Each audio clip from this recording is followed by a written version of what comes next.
네, 강프로입니다. 두산에너빌리티 보겠습니다. 자, 화요일장 끝났습니다. 그리고 두산에너빌리티는 7% 하락해서 마감이 됐습니다. 특이점 있어요. 62평까지 올라간다 그랬죠? 그래, 조금 더 올라갈 수 있다. 근데 다시 62평을 기준으로 해서 등락 구간이 발생할 거라 그랬습니다. 정확하게 그 정도의 이야기가 나왔습니다. 자, 그리고 제가 계속 말씀드리지만 주식 투자를 할 때 선반영이라는 개념을 알고 있어야 돼요. 그리고 62평을 수렴한 이후에 조정을 받는 건 선반영에 포함이 됩니다. 그 부분에 대해서 이야기를 드릴 거고, 결론부터 말씀드리자면 지금 두산에너빌리티는 원래 받아야 되는 조정을 받는 거다. 지난주, 지지난주부터 제가 계속 이야기를 드렸었던 거, 즉 7월 말에 반등이 시작하고 나서 제가 이야기를 드렸었던 내용이 있어요.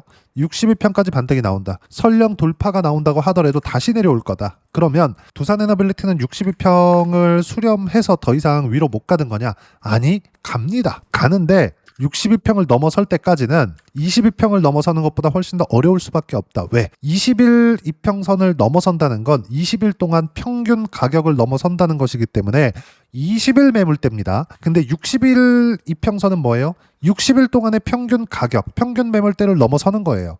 그러면 20일 이평선 대비해서 넘기가 3배 더 어렵습니다. 뭐 이게 3배 더 자금이 필요한 것은 아니에요. 근데 시간이 그만큼 걸린다. 이렇게 이해를 하시면 됩니다. 그러면 어떤 것에 대한 선반영을 받는 거냐?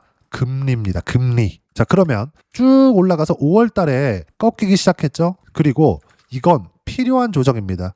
60일 이평선까지는. 그럼 여기서 수렴을 하다가 다시 올라갈 수 있는 상황이 나올 거였으면 삼성전자, 하이닉스에 시세가 나왔어야 돼요. 근데 6월 달 이후에 어떻게 됐죠? 삼성전자, 하이닉스가 고점을 높이지 못하고 떨어졌죠. 이건 왜 그럴까요? 삼성전자와 하이닉스에 문제가 있어서 그거 아니에요. 그리고 삼성전자, 하이닉스가 올라가는 이유와 호재죠. 두산에너빌리티가 올라가는 이유가 동일합니다. 근데 여기서 하나 더 나아가서 삼성전자, 하이닉스가 올라가면 코스피 올라가서 전체적으로 시장에 순풍을 불어넣고요. 삼성전자, 하이닉스가 내려가면 시장이 내려가기 때문에, 즉 코스피가 같이 올라가고 내려가기 때문에 어쩔 수 없이 두산에너빌리티 쪽으로도 시세에 관련된 영향을 줍니다. 지금 그런 상황이 나온 거예요. 근데 지금은 어때요? 두산에너빌리티에 대한 가격에 대한 부담이 전혀 없다. 그럼 결론은 지금 두산에너빌리티는 팔아야 될 구간이 아닌 겁니다.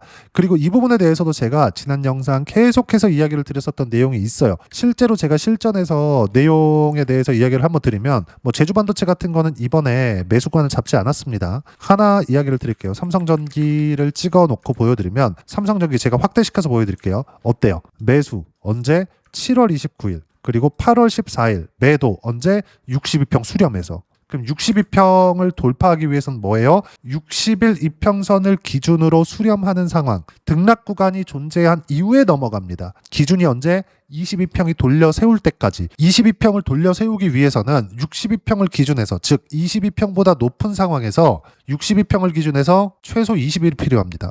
왜 그래야 될까요? 20일 동안의 평균 가격이 돌아 세워야 되니까. 여기 보시면 정배열 구간을 만들었을 때 계속해서 시세 구간이 뻗어나가잖아요. 그런 작업을 여기서 하는 겁니다. 그 부분에 대해서 이야기를 드리는 거예요. 근데 어떻게 됐나요? 코스피가 두 번째 투매를 맞이하고 나서 삼성전기 매수 구간 잡았죠. 그리고 나서 쭉 올라가죠. 62평까지 정확하게 매도 구간 잡은 결과 46%. 자, 그럼 여기서 두산에너빌리티를 한번 더 볼게요. 보세요. 쭉 이렇게 보시면, 이렇게 보고 이렇게 보면 어때요? 내려오는 것들 확인하고 나서 매도 구간을 잡았을 때 80%대 수익 구간, 5월 15일 날. 절대 무조건 고가를 잡을 수 있다. 불가능해요. 한두 번 고가를 잡을 수 있겠죠. 절대 불가능하다. 여기 첫 번째 신고가 구간 이후에 두산에너빌리티가 시세 구간에 들어왔을 때도 AI 관련된 모멘텀이 있어.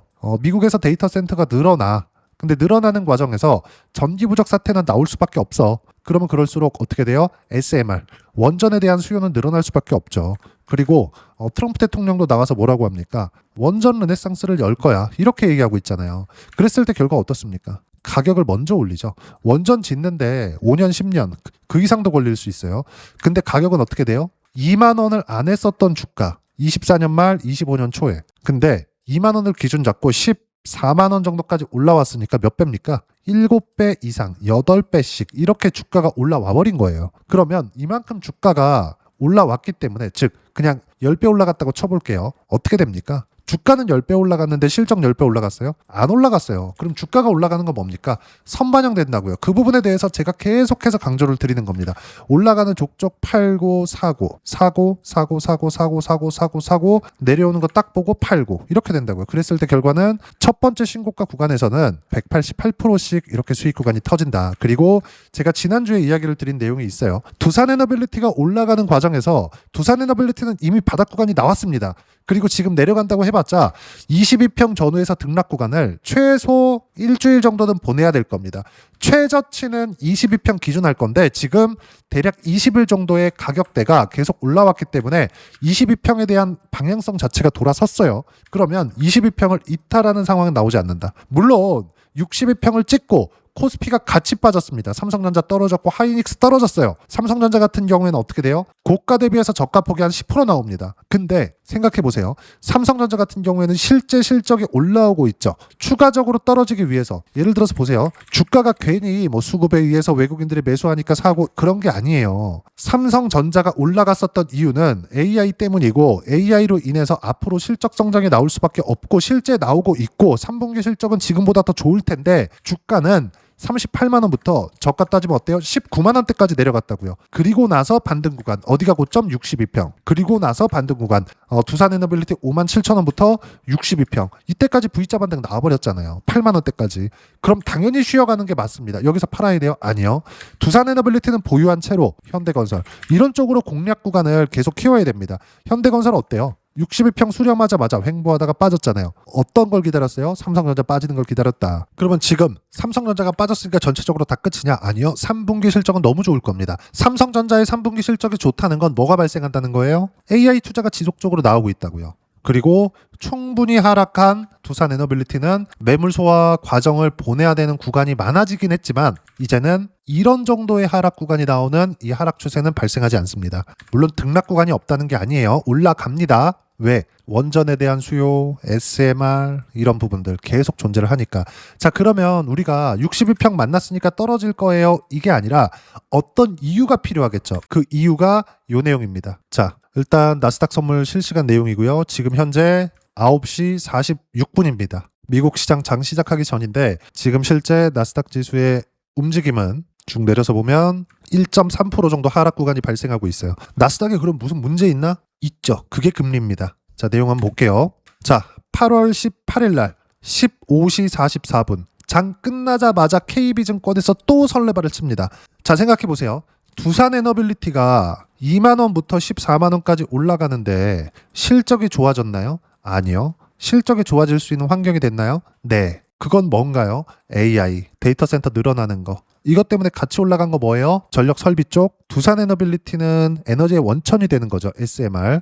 그쵸? 근데 이걸 하기 전에 인프라 투자 먼저 깔아야죠. 그게 뭡니까? 변압기, 효성중공업은 5만 원짜리고 500만 원까지 올라갔습니다. HD 현대일렉트릭 같은 거 23년도부터 계속 올랐어요. 그러면 계속 올랐다고 표현은 하지만 쉬지 않고 계속 올랐나요? 아니에요. 아니라고요. 중간중간 조정이 있다고요. 그러면 실적이 좋아지는 과정에서 올라간 거지 갑자기 실적이 너무 좋아 팍 올라가고 이거 아니라는 겁니다. 팍 올라가는 경우가 있죠. 실적 발표하자마자. 그건 올라가는 과정에서 예상보다 실적이 더 나와. 그럼 여기서 장대 양봉을 확 만들어버립니다. 이렇게 된다고요.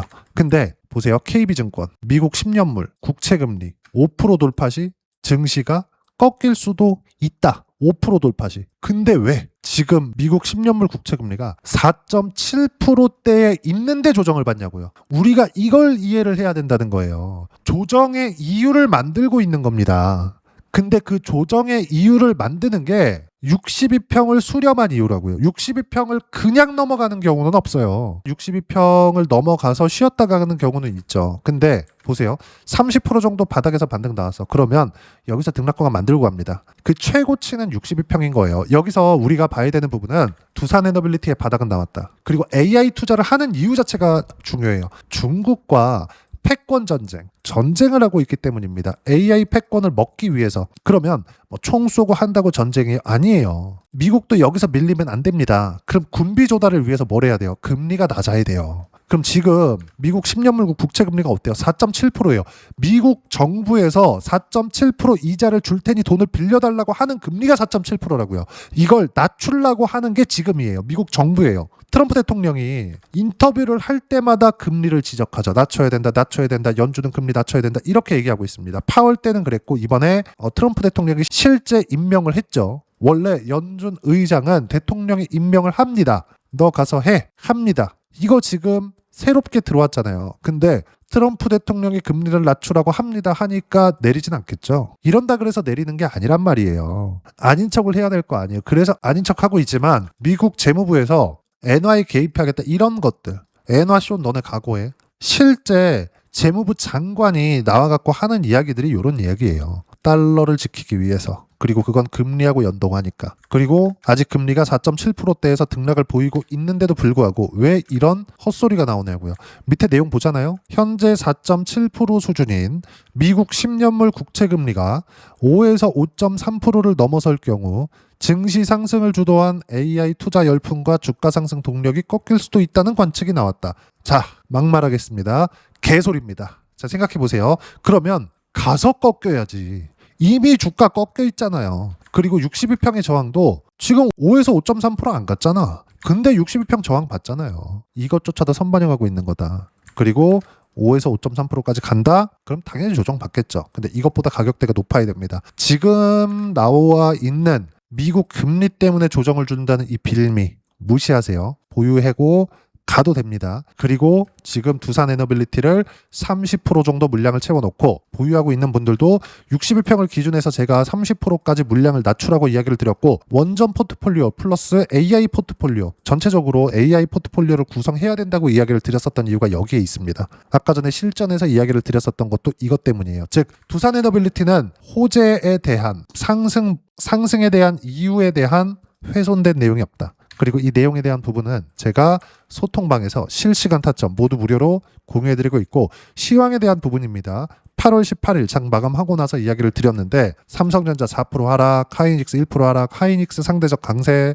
왜 하이닉스 상대적 강세가 나왔었느냐? 보세요. 삼성전자가 그동안 강세폭이 커지면서 62평을 먼저 수렴했다. 그래서 지금 하이닉스가 조금 적게 빠진 겁니다. 좀 덜 올랐기 때문에 이 상황이 나온 거예요. 근데 이건 삼성전자가 이끌어갈 거다. 삼성전자 하이닉스가 이끌어가고 있다. 그건 두산에너빌리티의 강세로 연결이 되는 겁니다. 그리고 두산에너빌리티는 추가적으로 하락할 수 있는 내용이 없어요. 밑에 보시면 삼성전자 하이닉스는 타점 공유할 때까지 보유하면 되고, 삼성전자 62평 수렴과 삼성전기 62평 수렴 이후의 조정 매매한 그대로다. 오히려 반도체 장비주 쪽으로 시세가 쏠렸습니다. 장비주들은 90%가 코스닥에 있는데 코스닥 지수가 3.5% 떨어졌죠.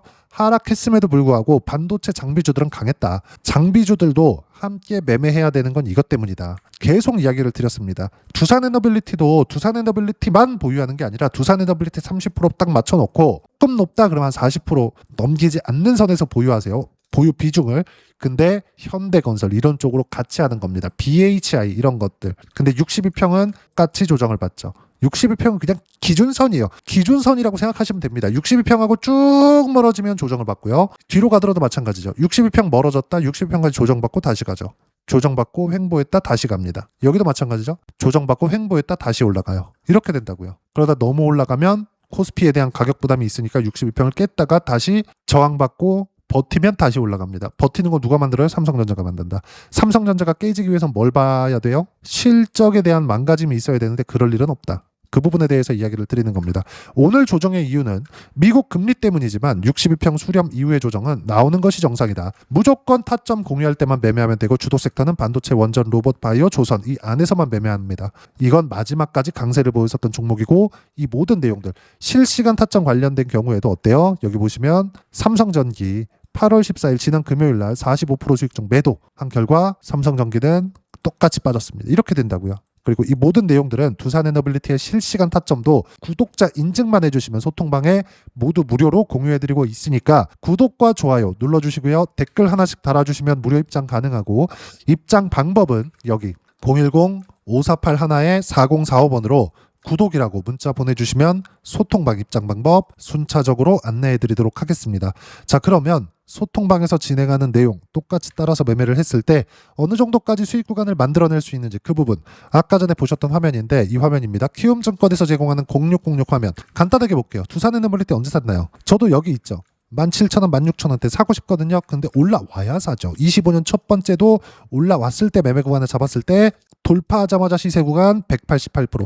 지금도 마찬가지예요. 지금 딱 보시면 어때요? 쭉 이렇게 보시면 내려오는 거 보고 팔죠. 5월 달이에요. 그런 결과, 그렇게 나온 결과 쭉 올려서 보시면 쭉 올리면 80% 5월 달에 이렇게 터진다고요. 지금부터는 매수관을 잡아야 되고 현대건설, 두산에너빌리티가 원전의 주 기기를 납품하는 업체라면 현대건설은 원전 시공 쪽입니다. 현대건설. 자, 내용 보시면 어때요? 40%대 이렇게 터진다고요. 신고가 구간. 저도 하고 싶습니다. 여기 사서 20만 원에 팔아서 10배씩 먹고 싶어요. 근데 그렇게 안 됩니다. 확인하세요. 이 구간은 뭐 했어요? 두산에너빌리티. 여기서 200% 가까이씩 수익 구간 나오잖아요. 이렇게 돼야 된다고요. 그리고 이 모든 내용들 보시면 현대건설 1% 상승 중 3%대까지 높여잡아라. 좀 떨어지는 거 상관없습니다. 분할로 매수하시면 되고 지금은 원전에 대한 포트폴리오 그리고 AI에 대한 포트폴리오를 구성해야 될 때다. 그리고 이 모든 내용들은 소통방에서 실시간 타점 모두 무료로 공유해드리고 있으니까 구독과 좋아요 눌러주시고요. 댓글 하나씩 달아주시면 무료 입장 가능하고 입장 방법은 여기 010-5481-4045번으로 구독이라고 문자 보내주시면 소통방 입장 방법 순차적으로 안내해드리도록 하겠고요. 무엇보다도 구독자 인증해주시는 분들에 한해서만 제가 두산에너빌리티의 실시간 타점 공유해드리도록 하겠습니다. 자, 그러면 이렇게 두 자릿수 또는 세 자릿수 이상의 수익 구간을 내기 위해서 어떤 부분을 이해하고 판단해야 되는지 그 부분은요. 여기 두산에너빌리티의 가격 전략, 단기 보유 전략 두 가지인데 단기는 2주입니다. 2주 동안 내가 어떻게 수익 구간으로 전환시킬지 그 부분이고 2주 안에 수익 구간으로 전환시키기 위해서는 가격에 대한 이해가 필요하고요. 가격에 대한 이해가 되었을 때 주도주, 신고가 두 가지 내용에 대한 이해가 될 겁니다. 이 두 가지 내용 모두 무료로 공유해드리도록 할 테니까 구독과 좋아요 눌러주시고요. 여기 010-5481-4045번으로 두산에너빌리티라고 문자 보내주시면 가격, 단기 보유 전략 함께 공유해드리도록 하겠습니다. 자, 시장 쉽지 않죠. 그냥 올라가면 좋겠는데 시장은 항상 쉬었다 갑니다. 항상 동일해요. 두산에너빌리티가 올라가는 과정에서 62평 저항받는 거 당연해요. 먼저 이야기 드렸습니다. 그리고 앞으로 어떤 식으로 가격대를 잡아야 되는지 그 실시간 타점은 소통방에서 모두 무료로 공유해드리고 있으니까 구독과 좋아요 눌러주시고요. 여기 입장 방법 확인해서 들어오시면 되고 무엇보다도 두산에너빌리티의 실시간 타점과 함께 어떤 주도주를 공략해야 되는지 제가 딱 한 종목만 준비해 놨으니까 영상 끝까지 시청하시고요. 모든 분들이 성공 투자하셨으면 참 좋겠습니다. 네, 주식 투자를 할 때 항상 체크해야 될 부분이 있습니다. 자, 제가 영상 초반부에도 이야기를 드렸지만 항상 주식 투자에서의 시세, 즉 주식 시세는 가격이 먼저 반영한다는 점입니다. 자, 어떤 호재나 악재를 찾으실 텐데 그런 호재나 악재를 찾아서 우리가 매수와 매도를 반복했을 경우에는 주식 시세가 올라가는 과정에서 꼭 내 것만 털리고 올라가는 경우가 비일비재했을 겁니다. 제가 매매를 했었던 종목군들 중에서 어떤 식으로 시세가 진행되고 연결이 되기 시작했었는지 그 부분에 대해서 한번 체크를 해보고 넘어가도록 하겠습니다. 자, 제가 먼저 조회를 눌러서 이야기를 드릴 텐데 이렇게 조회를 눌러서 먼저 보여드리는 건 조작이 불가능하다는 걸 먼저 보여드리는 거고요. 자, 내용 한번 보겠습니다. 자, 재룡산업 시세 구간, 올라가는 구간 확인하고 나서 매매를 한 경우에 34%대 수익 구간. 자, 다음 종목 한번 보겠습니다. 한화오션 신고가 이후에 다시 상승하는 구간 그리고 수익 구간은 57%까지 늘어나는 부분이 있습니다. 공통점이 있다는 겁니다. 먼저 돌려보면서 이야기를 드리도록 할게요. ABL 바이오. 자, 이것조차도 마찬가지죠. 시세 이후에 다시 큰 폭의 급등 구간 그리고 76%까지 시세 구간이 발생했다는 점. 어떤 종목이든 가격대가 올라가는 부분이 먼저 나왔다는 게 핵심 포인트예요. 자, 다음 종목 보겠습니다. 자, 자람 테크놀로지입니다. 어떻습니까? 이것조차도 마찬가지죠. 74.8%의 수익 구간을 냈는데 단 3일 걸렸습니다. 시세가 나왔었던 구간은 동일하게 신고가 이후에 발생했다는 점. 그리고 마지막으로 두산에너빌리티. 두산에너빌리티도 계속해서 상승 구간을 만들어가고 있지만 당연히 신고가 이후에 시세가 나오고 있다는 점. 호재나 악재 때문에 이 내용으로 인해서 주가가 올라가는 것은 맞지만 어디든 간에 가격이 먼저 반영하는 즉 신고가 구간 이후에 50%, 60%, 70%대 수익 구간이 나올 수 있다는 점. 자, 우리가 세력들도 아닌데 계속해서 시장을 추적 관찰할 수 없겠죠. 가장 효율적으로 볼 수 있는 방법에 대해서, 그리고 거기에 맞는 종목을 딱 한 종목만 준비를 해왔습니다. 자, 첫 번째, 주도주 공유에 대한 부분인데 수익률 기대치는 15에서 30% 안쪽으로 잡는다. 물론 추가적으로 상승할 수도 있겠지만 허황되게 200% 올라간다, 300% 올라간다, 이렇게 보기 위해서는 우리가 충분한 시간 투자가 필요합니다. 하지만 우리가 정작 조정이 오기 전에 안정적으로 보유할 수 있는 그 시간은 길어봤자 2주 안에 끝내야 되는데, 그 안에 나올 수 있는 조정 구간까지 포함해서 나올 수 있는 수익률 기대치는 15에서 30%가 적당하고 시장에 도움이 있었을 때 추가적으로 상승을 하는 겁니다. 자, 그러면 이 세 가지 조건을 만족해야 됩니다. 자, 첫 번째, 직전 3개월 가장 강했었던 업종, 아까 전에 말씀드렸죠? 신고가 구간에 있었던 종목군들이라는 점. 자, 그리고 3개년 연속 순이익, 즉 단기 순이익 전망치가 증가하는 거지, 실제 실적이 좋아지면 주가는 이미 높은 위치에 있는 겁니다. 단순히 가격이 올라갔다고 해서 높은 위치에 있다는 게 아닙니다. 무슨 얘기냐? 실적이 올라간 만큼 주가가 그만큼 올라와 있다면 그건 비싼 주식이 되겠죠. 앞으로 나올 수 있는 예상치에 대한 실적보다 주가가 더 낮은 위치에 있어야 돼요. 하지만 가격이 올라가는 건 다른 거다. 그래서 전망치가 증가한 종목을 찾자. 자, 그리고 가장 중요한 점, 올라가려면 돈이 필요하겠죠. 즉 매집봉이 들어와서 가격대를 올리고 외국인이나 기관들, 즉 세력들의 미친 매집 구간을 확인을 해야 된다.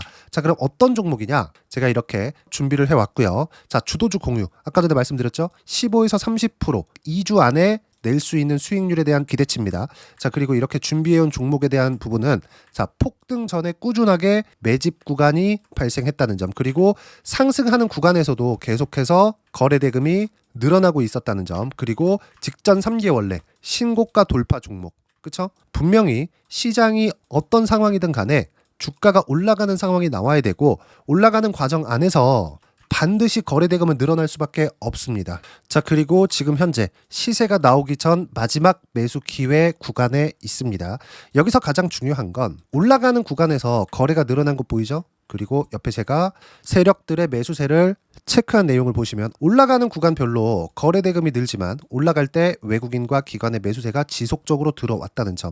이 구간에서 제가 종목만 드릴 수도 있겠지만 어떤 식으로 타점을 잡고 매매를 해야 되는지 소통방에서 함께 진행을 하고 있고요. 소통방은 모두 무료로 진행하고 있습니다. 물론 종목만도 따로 드리겠지만 등락하는 과정에서 어떻게 타점을 잡아야 되는지 그런 부분 소통방에서 진행하고 있으니까 여기 010-5481-4045번으로 주도주 라고 문자를 보내주시면 제가 강프로의 소통방도 함께 초대를 해드리면서 지금 2주 안에 15에서 30% 수익률에 기대되는 주도주를 공유해드리도록 하겠습니다. 자, 항상 어려운 주식시장이지만 제가 준비한 이 종목 받아가셔서 모든 분들이 큰 수익 내셨으면 좋겠습니다.